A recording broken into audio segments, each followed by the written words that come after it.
que rondava minha cabana. Meu nome não precisa ser mencionado, não porque eu queira esconder quem sou, mas porque o que me aconteceu naquela cabana, na península de Kitsap, é mais importante do que qualquer detalhe pessoal. Quero que você preste atenção ao que eu vivi, aos sons que ainda ecoam na minha cabeça. É uma história real. Não uma daquelas que se contam em fogueiras de acampamento para assustar adolescentes. Isso aconteceu comigo, e até hoje eu vivo com as consequências. Na época, eu tinha pouco mais de 40 anos. Trabalhava esporadicamente como guia de caça e pesca, e minha vida era relativamente simples. Sempre gostei da solidão das florestas de Washington. As árvores altas, a neblina que paira como um véu sobre o solo, o cheiro de terra molhada. Tudo isso me fazia sentir parte de algo maior.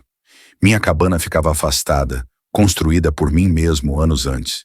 Madeira de pinho, uma chaminé de pedra, janelas pequenas e reforçadas.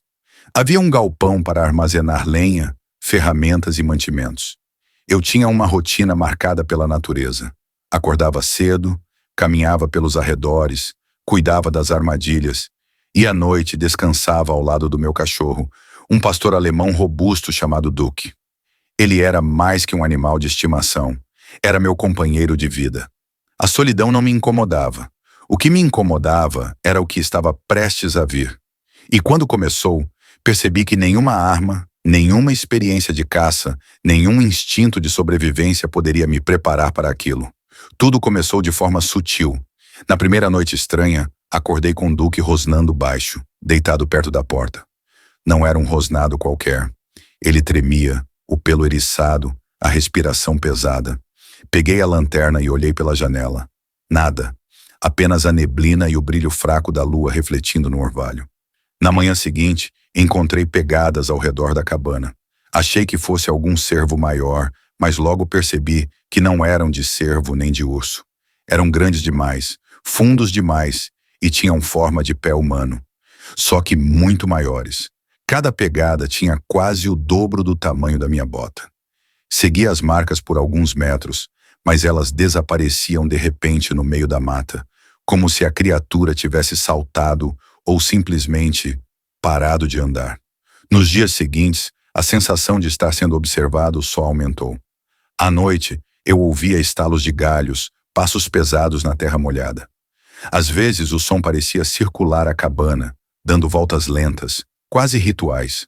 Duke se posicionava sempre na mesma direção, encarando a escuridão, rosnando baixo, mas sem coragem de avançar. Na terceira noite, a coisa mudou de tom. Eu tinha acabado de apagar a lamparina quando ouvi Duke disparar em latidos furiosos. Ele correu para os fundos da propriedade, e eu ouvi o barulho de luta, um som grotesco de algo se quebrando. Corri até a varanda, e a cena que vi nunca vai sair da minha mente. A cerca de madeira despedaçada e, do outro lado, o corpo do meu cão. Ele tinha sido arremessado como se fosse feito de pano. Meu coração gelou. Eu gritei, mas não havia resposta além do eco da floresta. Foi nesse momento que corri até o telefone fixo e disquei 911 pela primeira vez. O telefone fixo da cabana ficava na parede, perto da cozinha. Minhas mãos tremiam tanto que quase derrubei o aparelho quando disquei 911. Duke estava morto lá fora, jogado como se não fosse nada. Eu ainda podia ouvir o eco do baque dele contra a cerca, um som que ficou gravado na minha mente. Enquanto o telefone chamava, eu tentava controlar a respiração. Cada segundo parecia uma eternidade, e o silêncio da floresta lá fora me sufocava. Finalmente, uma voz feminina atendeu. Despachante, 911, qual é a sua emergência? Eu, gritando desesperado. Deus, meu cachorro! Alguma coisa enorme o matou. Jogou ele por cima da cerca. Ele está morto. Meu cachorro está morto. Minha voz saiu quebrada. Senti a garganta seca, como se eu tivesse engolido poeira. Do lado de fora, a mata estava quieta demais. Despachante. Senhor, o que aconteceu exatamente? Eu, tentando respirar, olhando para a escuridão pela janela. Tem algo muito grande aqui, andando em volta da minha casa.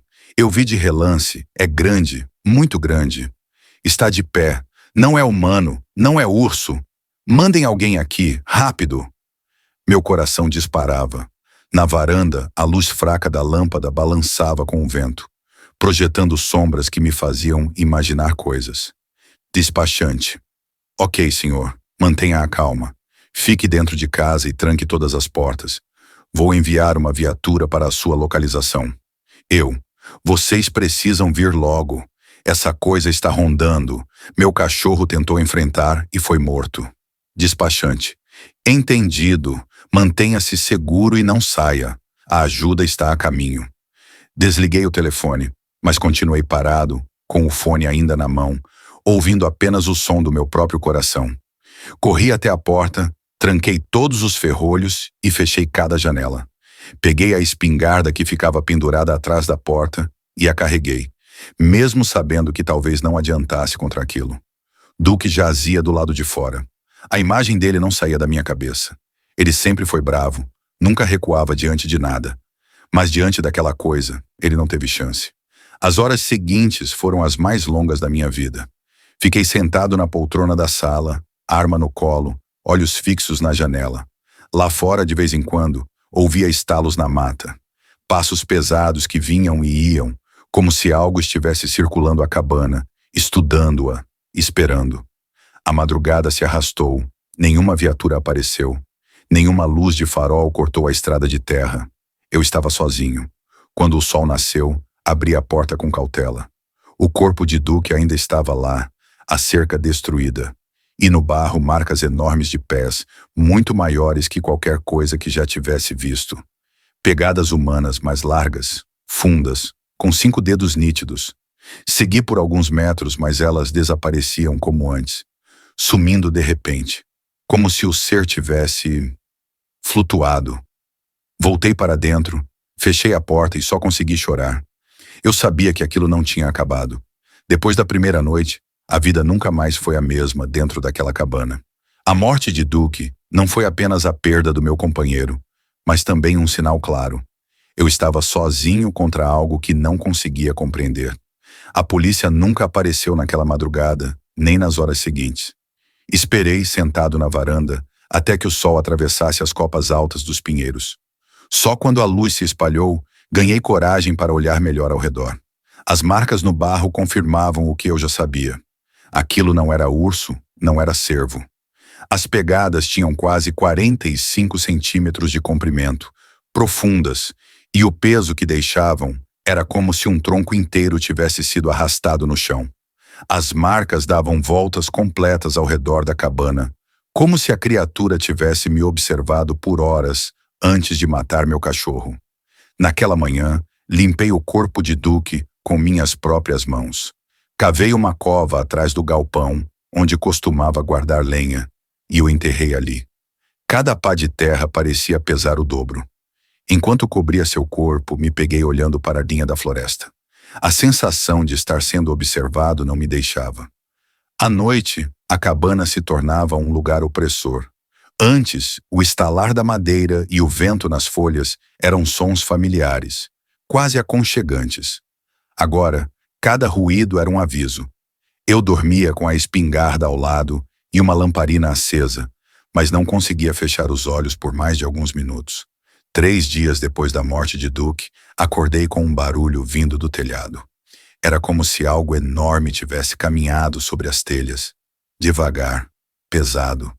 O som percorreu o comprimento da cabana e depois sumiu, descendo pelo lado da parede. Peguei a espingarda e permaneci sentado até o amanhecer, sem coragem de abrir a porta. No 5º dia, encontrei a madeira da parede dos fundos arranhada. Marcas profundas, paralelas, como garras, mas longas demais para serem de urso. Passei os dedos pelas ranhuras e senti um arrepio percorrer minha espinha. Aquilo não estava apenas rondando, estava testando a casa, procurando um jeito de entrar. Comecei a falar sozinho, talvez por medo, talvez para me convencer de que ainda estava são. Se vier de novo, eu vou estar pronto. Eu vou atirar, custe o que custar. Mas no fundo, eu sabia que não adiantaria. Na 7ª noite, o vento estava mais forte. A neblina cobria tudo como um lençol úmido. Eu já estava deitado, mas não conseguia dormir. De repente, ouvi um baque contra a parede. Um som seco, como se um tronco tivesse sido arremessado. Corri até a janela e foi aí que o vi pela primeira vez com clareza. Uma silhueta imensa, ereta, parada a poucos metros. O peito largo, os braços compridos quase até os joelhos e o brilho dos olhos refletindo a luz fraca da varanda. Meu coração gelou, não pensei duas vezes. Peguei o telefone. Era a hora da segunda ligação, ao 911.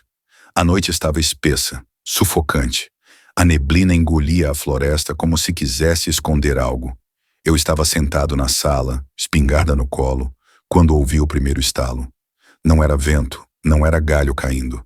Eram passos, lentos, compassados, como se alguém, ou algo, estivesse medindo a distância até a minha porta. Corri para o telefone fixo. Minhas mãos tremiam, mas consegui discar. A linha chamou apenas uma vez antes que a atendente respondesse.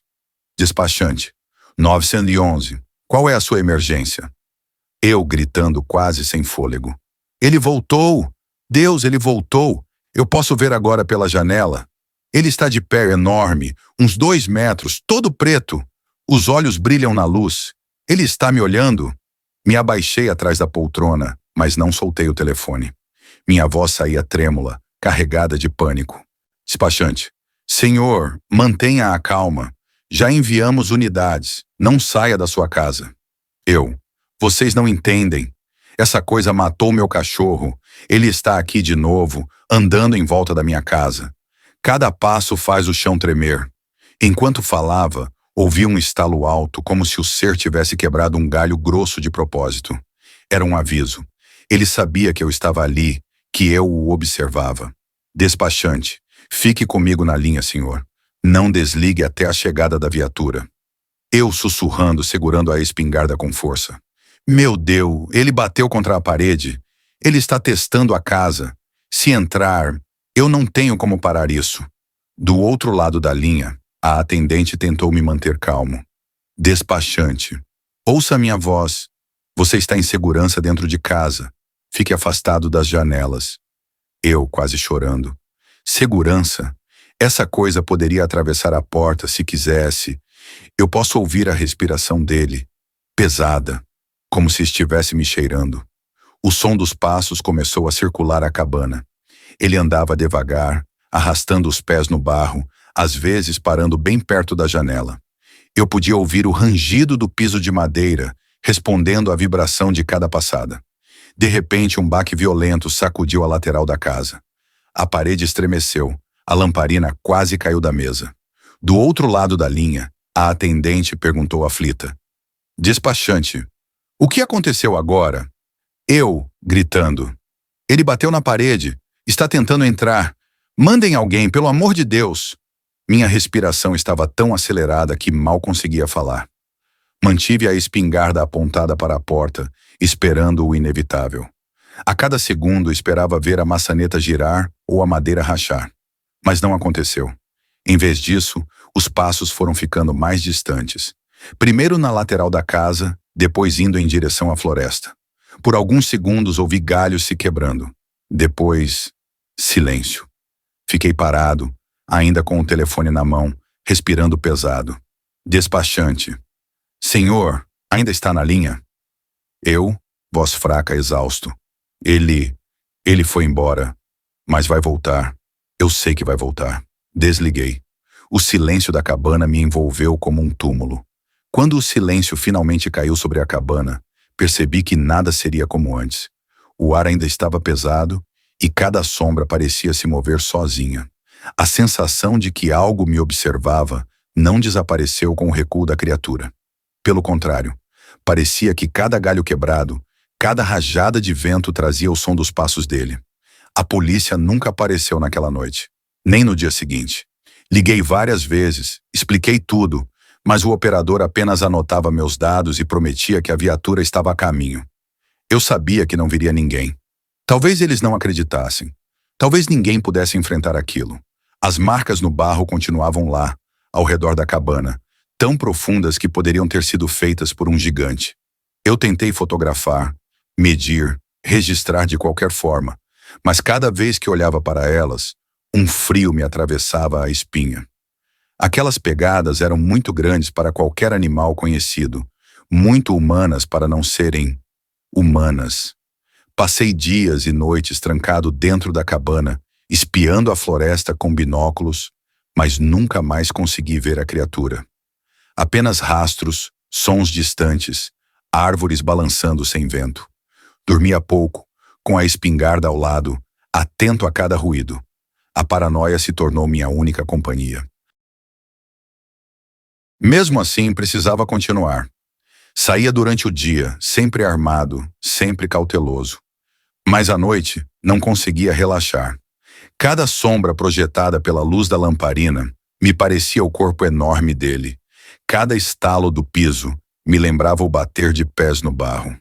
Com o tempo, aprendi a conviver com isso. Mas o medo nunca se foi. Não há como se preparar para algo que desafia todas as explicações. Algo que está além do que se pode caçar, matar ou deter. Eu sei que ainda está lá na escuridão, observando. E sei que, se eu vacilar, ele poderá voltar. Hoje, anos depois, ainda sinto o arrepio da primeira noite.